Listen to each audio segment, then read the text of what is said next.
माजी अखिलेश यादव जिंदाबाद जिंदाबाद, संग्राम माजी अखिलेश यादव जिंदाबाद जिंदाबाद, देश किसान अखिलेश यादव जिंदाबाद जिंदाबाद, देश किसान अखिलेश यादव जिंदाबाद जिंदाबाद, देश किसान अखिलेश यादव जिंदाबाद जिंदाबाद, देश किसान अखिलेश जिंदाबाद जिंदाबाद, देश किसान अखिलेश यादव जिंदाबाद जिंदाबाद, संग्राम माजी अखिलेश यादव जिंदाबाद जिंदाबाद, देश किसान अखिलेश यादव जिंदाबाद जिंदाबाद, देश किसान अखिलेश यादव जिंदाबाद जिंदाबाद, किसान अखिलेश यादव जिंदाबाद जिंदाबाद, देश किसान अखिलेश यादव जिंदाबाद जिंदाबाद, देश किसान अखिलेश यादव जिंदाबाद जिंदाबाद, देश किसान अखिलेश यादव जिंदाबाद जिंदाबाद, अखिलेश यादव जिंदाबाद, अखिलेश यादव जिंदाबाद, संखलाल माजी अखिलेश यादव, संखलाल माजी अखिलेश यादव, संखलाल माजी अखिलेश यादव। अब एक शेर से अपनी बात को खत्म करेंगे। आप सबसे अपील है कि जिस हिंदुस्तान की शख्सियत को आप देखने आए हुए हैं, वो शख्सियत आपके बीच में आ चुकी है। जो हमारे दाहिने साइड में जो लोग हमारे सम्मानित, हम समाजवादियों पे आरोप लगा रहे हैं।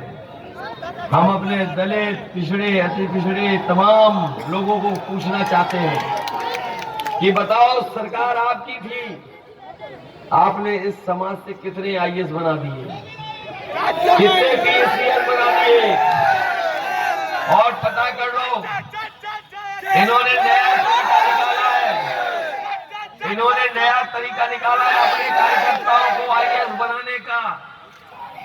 जो आईएएस बनाए जा रहे हैं दिल्ली में, वो भारतीय जनता पार्टी के कार्यकर्ता हैं, वो कोई एक्सपर्ट नहीं है। बताओ, 60 के लगभग आईएएस बना दिए कि नहीं बना दिए? बताओ, आपके बीच का कौन है? कोई है आपके बीच में? आपके बीच का नहीं है कोई भी। और अब ये तैयारी कर रहे हैं, यूपी में भी पीसीएस बना देंगे।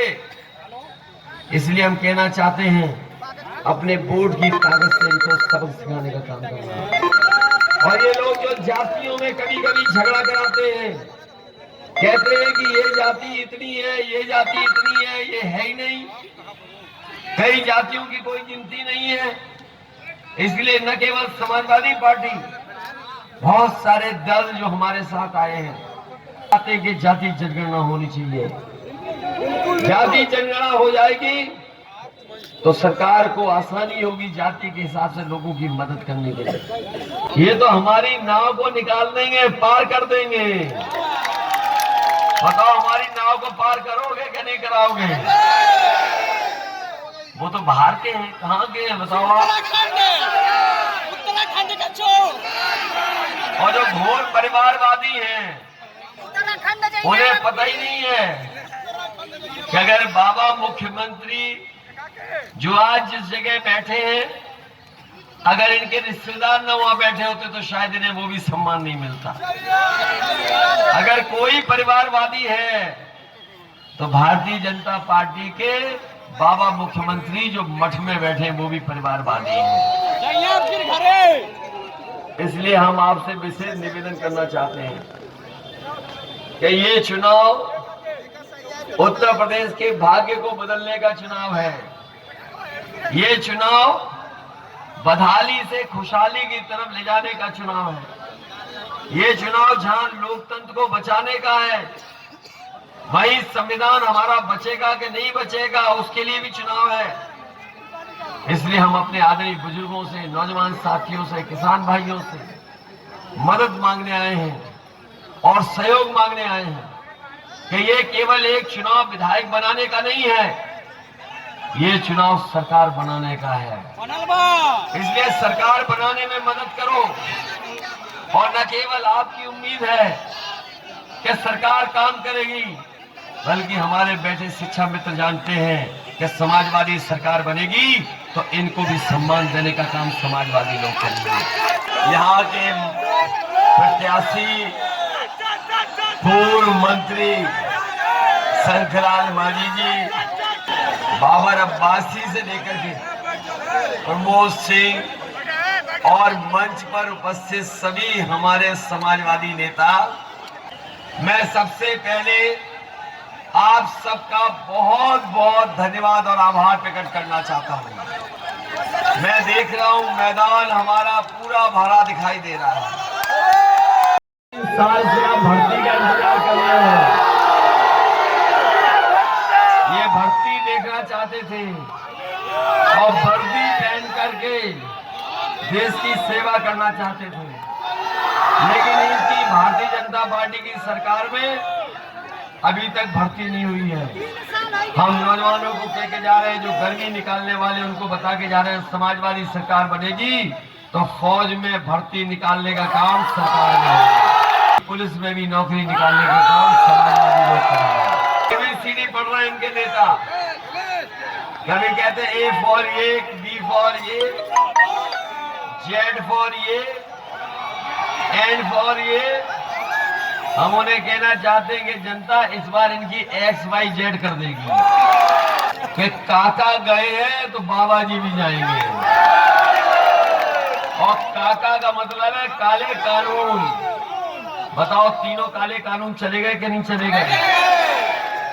ये वो काले कानून थे, अगर लागू हो जाते तो हमारे किसानों की जमीन छिन जाती, हमारे किसानों को खेती अपने खेत में नहीं कर पाते, बाहर के लोग आते और पूरी खेती छीन लेते, आने वाली पीढ़ी को मजदूर बनना पड़ता।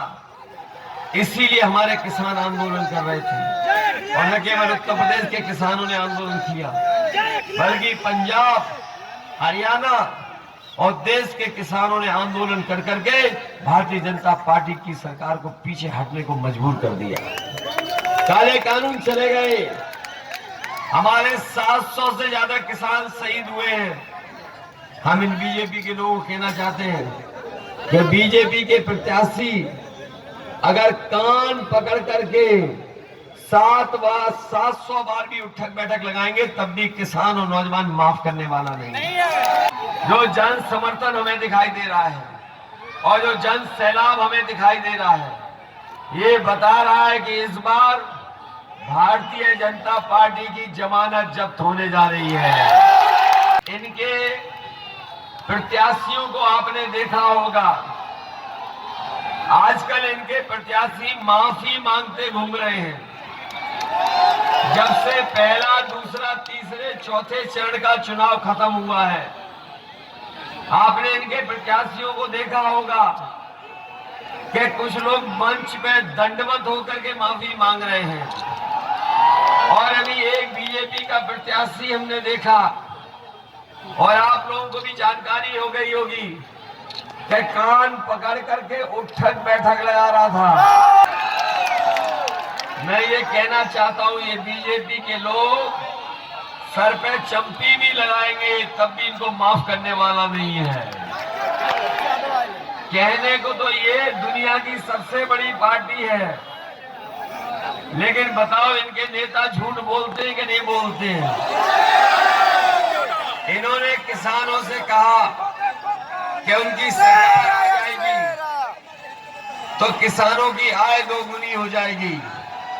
आप में से बताओ किसान भाइयों, कितनों की आय दोगुनी हो गई इनकी सरकार में? कोई नहीं। और जब आप खाद लेने गए होगे तो आपको खाद भी नहीं मिली, और जब खाद की बोरी आप घर पे लेके आए होगे तो बताओ उनके 5 किलो की चोरी हो गई कि नहीं हो गई? DAP नहीं मिली, और बिजली महंगी हो गई कि नहीं हो गई? सरसों का तेल महंगा हो गया कि नहीं हो गया? डीजल पेट्रोल महंगा हो गया कि नहीं हो गया? इसलिए हम आपसे अपील करने आए हैं कि ये महंगाई बढ़ाने का काम कर रहे हैं। आदरणीय बड़े भाई सैयद अरशद जी, आज इस फुलमनहा की धरती पर देश के महबूब नेता